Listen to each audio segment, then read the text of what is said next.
மேலறை தியானம் ஜூன் மாதம் 1ஆம் தேதி திங்கட்கிழமை 2026 ஆண்டு.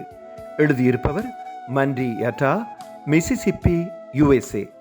தலைப்பு பிரயாண நண்பர்கள். வாசிக்க வேண்டிய வேதப்பகுதி அப்போஸ்தலர் நடபடிகள் 13ஆம் அதிகாரம் 44ஆம் வசனம் தொடங்கி 52ஆம் வசனம் வரை. இன்றைய நாளுக்குரிய தியான வசனம் அப்போஸ்தலர் நடபடிகள் 13ஆம் அதிகாரம் 47ஆம் வசனம். நீர் பூமியின் கடைசி பரியந்தமும் ரட்சிப்பாயிருக்கும்படி உம்மை ஜாதிகளுக்கு ஒளியாக வைத்தேன் என்கின்ற வேத வாக்கியத்தின்படி கர்த்தர் எங்களுக்கு கட்டளையிட்டிருக்கிறபடியினால் இப்படி செய்கிறோம் என்றார்கள். எனது மகன் பாலர் வகுப்பில் கற்ற காலத்தில் இன்னொரு பிள்ளையின் தாயான மிஷேலை சந்தித்தேன். முதற் சந்திப்பிலேயே இருவரும் ஒன்றாக்கிவிட்டோம். முழு நேர வேலையுடன் பிள்ளைகளின் கவனிப்பும் சேர்த்து என்னை களைப்படையச் செய்துவிடும். மிஷேலின் அமைதியும் சாந்தமும் என்னையும் அமைதியாக்கிவிடும். ஆலயத்தில் ஒரு விசேட ஆராதனைக்கு வரும்படி என்னை அழைத்தார். பல வருடங்கள் நான் ஆலயத்துக்கு போகவில்லை. ஆயினும் போனேன். பரிசுத்த ஆவியானவர் என்னில் கிரியை செய்தார் என்பதில் சந்தேகமில்லை.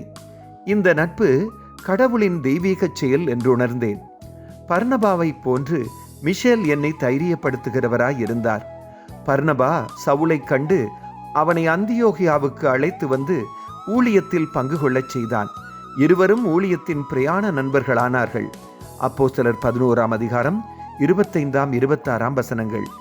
எனது ஆத்மீக வாழ்வின் பிரயாண நண்பர்களாக பலரை எனது வாழ்வில் கடவுள் அனுப்பியதற்காக அவருக்கு நன்றி சொல்லுகின்றேன். எனக்கு தைரியம் அளிப்பவர், விசுவாச வாழ்க்கைக்கு உதாரணமானவர்கள் ஆகியோர் எனக்கு தேவை. அவர்களுக்காக நன்றி சொல்லுகிறேன். நான் ஒரு தைரியம் அளிப்பவராக மாற விரும்புகிறேன். நண்பர்கள் உண்மையாகவே கடவுளின் கொடையாகும். ஜெபம். பரலோக தகப்பனே, விசுவாசத்தில் எம்மை தைரியப்படுத்துபவர்களுக்காக நன்றி. எமது வார்த்தையினாலும் செயலினாலும் விசுவாச விதைகளை விதைக்க உதவி செய்யுங்கள். ஆமீன். இன்றைய நாளுக்குரிய சிந்தனை. தைரியப்படுத்தும் எனது வார்த்தைகள் மற்றவர்களுக்கு ஆசீர்வாதமாக இருக்கலாம்.